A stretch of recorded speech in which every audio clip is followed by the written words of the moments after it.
Hello class, Dr. Mike here. So we're going to go over maintaining file integrity and fixing file systems real quick here. Um, so first off, what causes integrity issues with file systems? Probably one of the biggest ones, of course, is improper shutdown. Uh, so this is with any kind of computer, Linux. Anytime you have the power plug ripped out, it can leave things in a bad state. So that's one thing. You could also have a process that dies and leaves files open. It could be corrupt, but that's usually not too much of a file system. It's more of a file issue. And then among other things too, but really the shutdown or hardware failure. Maybe you have a RAID controller um, or some sort of maybe a fiber switch that has died and it sort of left the disk in a bad state. So in any case, let's go over some stuff we can use to verify our file system health. So first off, our df command. We've seen this before. It's a way for us to see what's being used. So a full file system is going to be an integrity issue for your system. So understanding how full everything is. We also have df-i, which gives us what's called inode usage. And let's actually do this. Let's throw an h on there. df-ih. So again, df-ih. So the H is human readable, so it's easier to read these numbers out loud now. So 744K inode use, 88K in use. So the inode usage, it's kind of a really specific situation where you actually use more small files, which use up all your inodes, without filling up your disk. So I would probably state that you will fill up the disk first. Most time we have larger file sizes now, so disk usage will probably fill up as capacity. But if you are doing some sort of scripting or looking for some monitoring software, either open source or commercial, inode usage should be part of those metrics that are pulled in. Definitely something you want to at least keep an eye on, but again, in my experience, usually you fill up with df-h.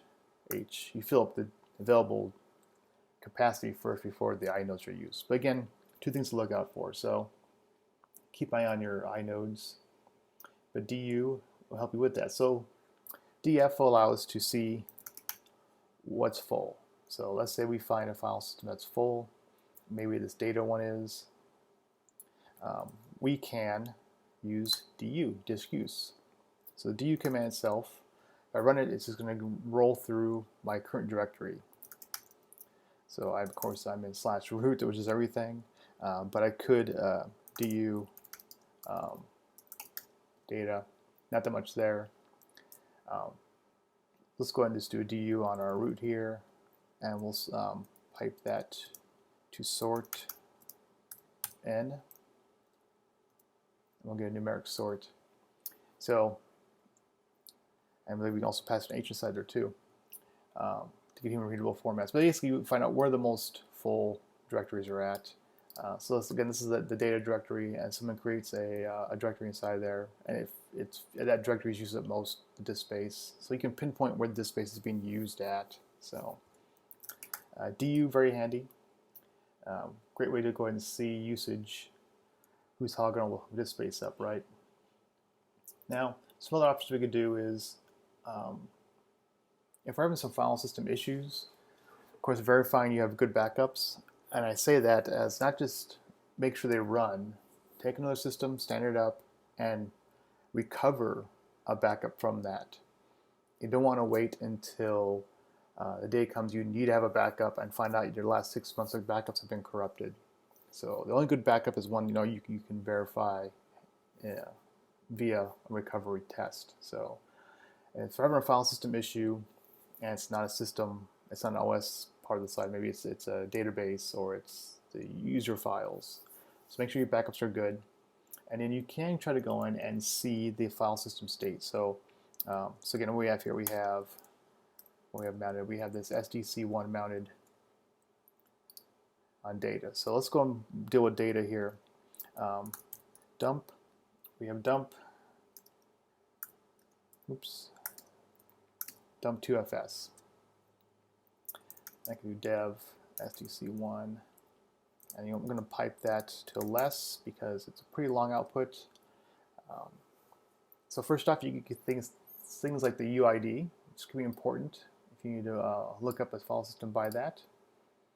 And then we have information about it, its features. In this case, it has journaling, all kinds of stuff here. These could be handy to know what's being used for it, but even more important is our file system state.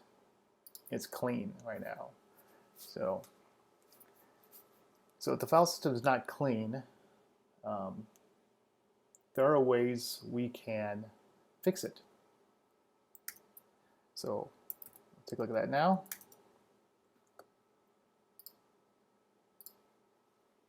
Okay, so dealing with a bad file system. So fsck is our command we want to use. So basically it's file system check.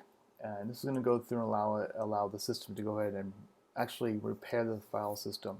Now, we can actually have it do automatic repair. There's some options here. If you want to automate this, you can pass in -y to say yes, go ahead and fix it. So it will sort of do a check at first and tell you what it found, but it won't implement the find normally or the fix normally until you say yes to those. But you can pass in like a y, for example, to force it. Even force it if it's been marked as clean. So we saw it before in the dump2fs. You can force a check on it if you like.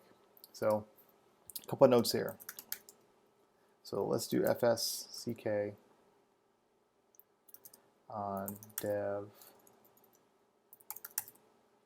sdc1, and you can see here it's going to give me a warning. So big word of advice, you do not want to do a fsck on a mounted file system.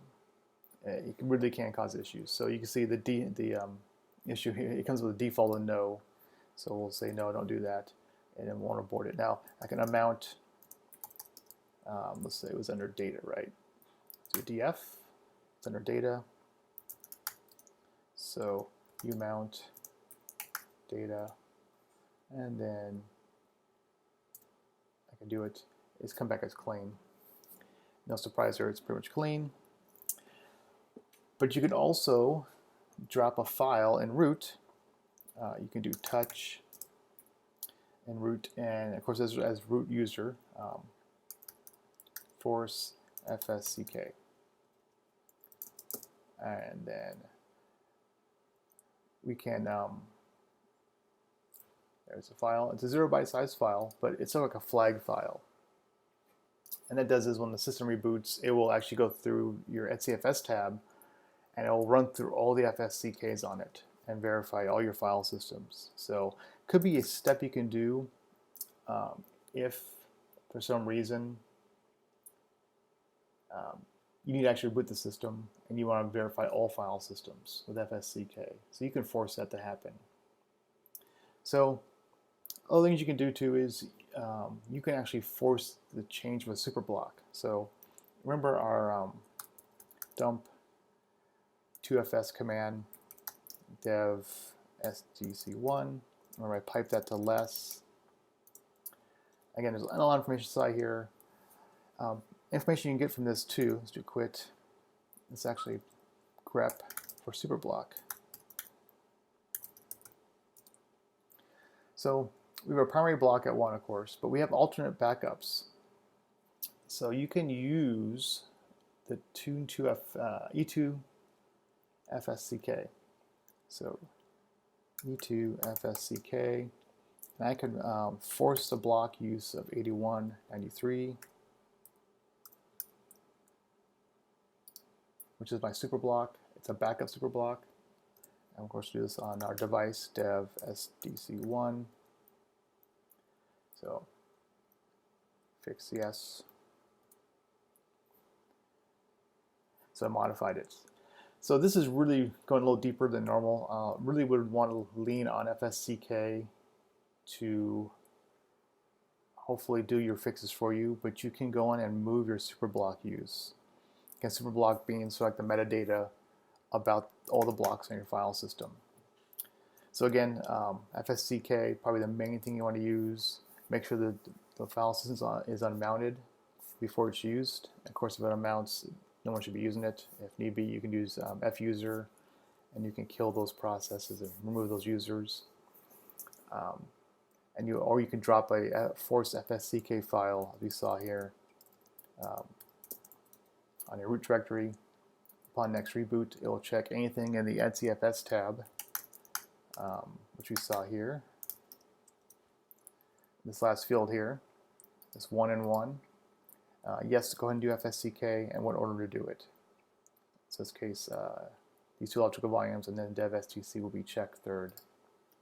So that is how you would verify integrity and fix